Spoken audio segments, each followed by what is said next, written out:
Is Google Ads right for you and your business? And is it even worth the money? Maybe, maybe not. So timestamps below, along with some other helpful links and resources, including a deep dive guide into building out a Google Ads campaign if you decide it's right for you and your business. So speaking of your business, if you're in e-commerce or services, then Google Ads might actually be a good fit, but it depends on the type of products and services that you're ultimately selling. So on the e-commerce side of things, if you're selling things like kitchen sinks all the way to yoga mats or clothing, shoes, and watches, then Google Ads and Google Shopping Ads is going to be an incredibly powerful and simple advertising tool for you to use, because after all, Google search is pretty incredible. Someone goes and types in the product that they're looking for, and you pay to put the product that you sell that they're looking for right in front of them. It's almost a match made in heaven. Almost. We'll get to that in a moment. Now, on the services side of things, if you do water damage or roof repair, all the way to being a bookkeeper, a lawyer, then those types of services really do work well when someone needs that, if they need their roof fixed or someone to do their taxes, because let's face it, taxes are always super confusing and it stinks if you get sued or a traffic ticket. You're probably going to go to Google and try and find someone, right? And so in that regard, services-based businesses can really benefit from Google Ads. Again, we'll get to all of the asterisks in a moment.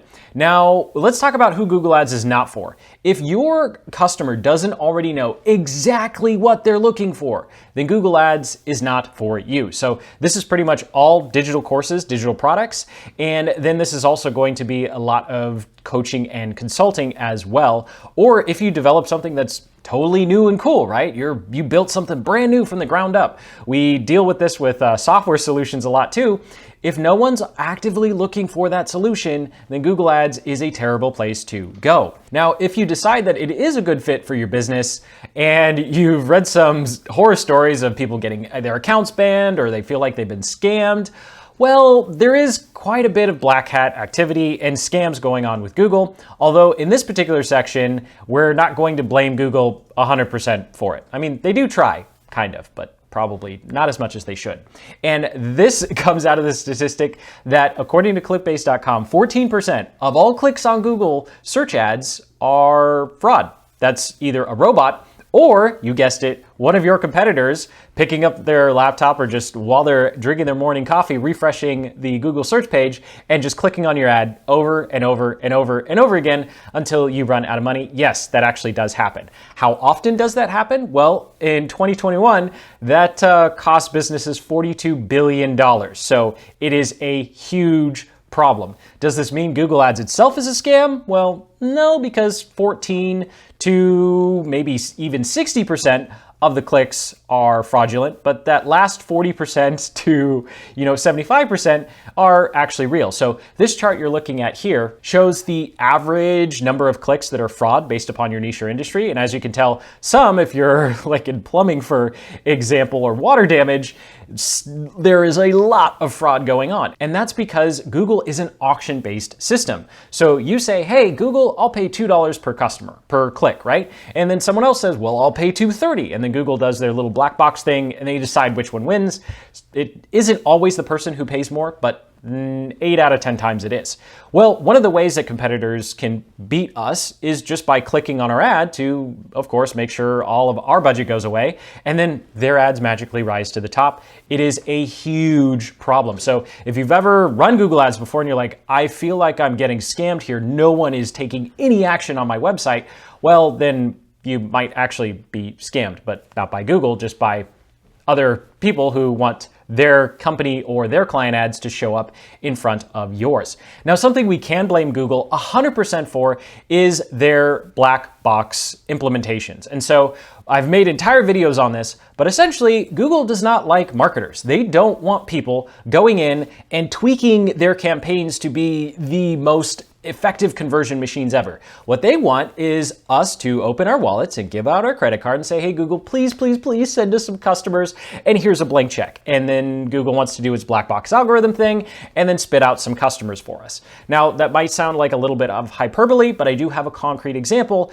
to show you how Google is becoming worse as an advertiser platform as opposed to better. I made entire videos and rants on this, so I'll be very, very quick. Now, the perfect example of this is responsive search ads and the death of expanded search ads. So when you go to most advertising platforms, you want to run an ad, what do? You type in who you want to target, and then you tell them, hey, I want my headline to say this, and then I want my description to say this, and send them to this link. That's pretty much oversimplification of almost every advertising platform out there. Well, Google doesn't want you to specifically tell them what headlines to show up anymore. So when you go and make a search ad, you have to give them 5 headlines. And then Google will just rotate around those 5 headlines, finding the best combination, and that's what they're going to show to people. Now, of course, the problem is when you want to know, okay, Google, what combination of those 5 headlines did I give you that actually worked out and got me the best click-through rate or the best conversion, they won't tell you. Now, I do get a lot of backlash on this. A lot of people go into the comments and type, it's not really a big deal because Google's optimizing it for you. Well, just think about this for a second. You're giving Google all of your hard-earned cash to go find customers, and now you don't even know what headline combination is actually getting you the most clicks. Whereas in the past, if I have headline 1 and I have headline 2, I can see exactly which one's performing better, and then that allows me, for myself and my clients, to write a better headline based upon this one as opposed to this one. But now, I don't know which ones work, because only Google knows what works.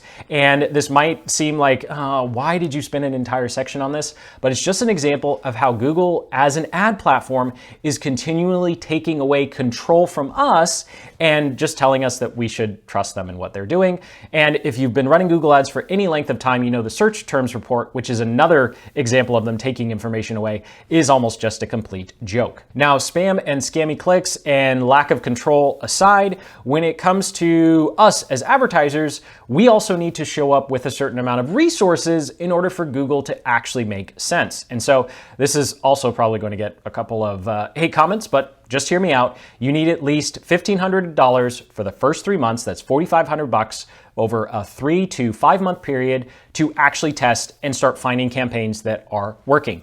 Can you get there sooner? Sure. I'm just averaging it out based upon what we've seen for ourselves and of course for clients. Then after that initial 3 to 5 months where you spent $4,500, then $750 a month works out pretty well because you know the keywords and kind of the ads that are actually working. So if that sounds like, wow, I'm supposed to spend $5,000 before I actually start seeing some tangible results, if that sounds ridiculous, then Google Ads might not be the platform for you, or you're going to take a lot of that money and hire an agency. And spoiler alert, any good agency would tell you around the same thing. Maybe they'll say we can get it done in 3,000 instead of 5 because you're not paying the stupid tax in terms of learning the platform yourself. But those are just some general numbers that you should be aware of. The other numbers is how long is this actually going to take? So when you're first setting up your account, you need to budget 5 to 10 hours for keyword research, another 3 to 5 hours for your ad research, and then another 3 to 5 hours for actually setting up the campaign. And you need to devote at least 5 to 7 hours your first couple of weeks to actually going in, tweaking, and managing. So you also want to make sure that you not only have the capital, but you also have the time, because Google will just keep running your ads, right? So you need to make sure that you have enough time to go in there and make those adjustments. It can be on autopilot. By the time you get to month 3 or 5, it is pretty cool because then you have this nice system going down. You only have to spend a couple $100 a month if you want, and things are working really well. But there is a big upfront kind of sunk cost to figuring out what works well for you and your business. And no, you can't just go use SpyFu or something and copy someone else's campaigns and keywords and ads and think it's going to work for you. And just because I couldn't find another place to fit this in anywhere, if you do decide to do Google Ads, please do not do broad match, only do exact match and phrase match. If you don't, then you could just ignore the last 20 seconds there. So the final big thing that you need to be aware of and avoid with Google Ads is listening to Google themselves, because they give terrible absolutely terrible advice. And so when it comes to setting up your campaigns, sometimes you'll have the ability to speak with ad reps or get help from their support. And I'm here to tell you that most of those people have never actually run a campaign themselves. They just got trained by Google, they went through the fancy slide presentation, they were handed the manual, and then they just spit out the same cookie cutter thing to everyone, which is just take 30 to 50 keywords, slap them in a campaign, use some sort of radius targeting, and then you're all set and good to go. We literally had a client who spent tens of thousands of dollars working with a Google Ads rep, getting nowhere, and humble brag here, $3,000, and 2 months later, he was profitable with his Google Ads with us. Now, that is really, really common, and you don't have to hire, the moral of that story isn't, oh, you have to hire me or hire another agency to do it for you. No, you have YouTube University, and whether you watch my videos or someone else's videos, pretty much almost anything you find on YouTube from a marketing channel is going to be better than the advice you get from the ad reps. And when it comes to the generic advice, I'll just throw this in here as well. There are problems with getting suspended and getting banned. And just like Facebook, they are absolutely ruthless. So as soon as you see anything in your account that says, oh, your ad's been suspended for this or you've been banned for that, guess what? When you reach out to support and they tell you what to do to fix it, the person that's telling you what to do to fix it is different than the person who's reviewing it. And so we've actually gone through things. When I first started, my first account got banned within the first 2 months because I went through support with one person and then it goes to a completely separate department for review, and this department don't talk to each other at all. And so that's one of the other things you need to look out for. Google Ads is a lot of hands-on, do it yourself and try and figure it out yourself, because the support is there, but it's really bad coaching and you probably should not listen to it. So thank you so much for watching. Sincerely hope you got some value out of this video. Most importantly, you know all of the cons of running Google Ads and whether or not this makes sense for you and your business. I'm a huge fan of it, but it does not make sense for everyone. And no, I'm not saying that Facebook is the best, thing to go to either, because Facebook has a plethora of issues as well. So hit that like button, subscribe for more decision guides just like this one, and until the next, keep building the business you love.